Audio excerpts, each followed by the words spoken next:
आज अनुपमा में आपको अनुपमा की जो गाने की लाइनें हैं, अनुपमा का जो टाइटल ट्रैक है उसकी 2 लाइनें आप अगर ध्यान से सुनेंगे तो आपकी आंखों में यकीनन आंसू आ जाएंगे।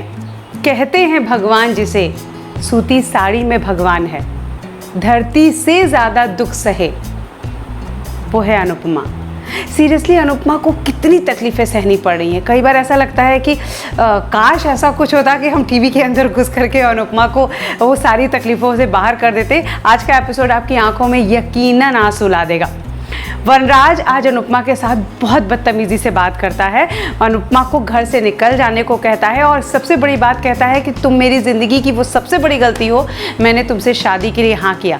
और एक बात बहुत ही चुभने वाली बोलता है कि तुमने कभी सोचा है इतने सालों में मैं कहाँ से कहाँ पहुँच गया, मैंने खुद को कितना ग्रूम अप किया, मैं कैसा हूँ, कैसे बात करता हूँ, और तुम आज भी बिल्कुल वैसी की वैसी हो। तुमने कभी सोचा कि मैं पाखी के बाद तुम्हारे करीब क्यों नहीं आया। ये बात कह के वनराज अनुपमा के कलेजे को छल्ली कर देता है। अनुपमा को ना होश रहता है ना कुछ रहता है। वो बाहर निकलती है, घर से बाहर निकल जाती है, मतलब वनराज के घर से बाहर निकलती है क्योंकि उसे होश ही नहीं रहता। इतनी सारी बातें वनराज उसे सुनाता है। बाहर आती है, वो अपनी फ्रेंड को फ़ोन करती है। अनुपमा की वो फ्रेंड कोई और नहीं देविका है। देविका अनुपमा को अपने घर ले जाती है, यहाँ उसे समझाती है कि तुम सिर्फ उन लोगों को काम के लिए ज़रूरत है, अगर उन्हें कोई काम ना हो तो तुम्हें घर में कोई ढूंढेगा भी नहीं।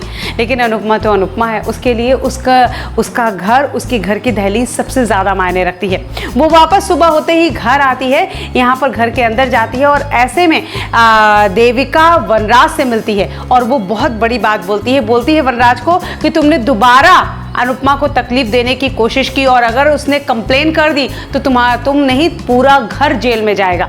वनराज को अपनी गलती का एहसास होता है, ऐसा लोगों को लगेगा। वनराज को कोई गलती का एहसास नहीं होता, वो फिर से चीज़ें ठीक करना चाहता है और यहाँ अनुपमा को अंगूठी देते हुए सॉरी बोलता है, बोलता है क्या तुम मुझसे शादी करोगी।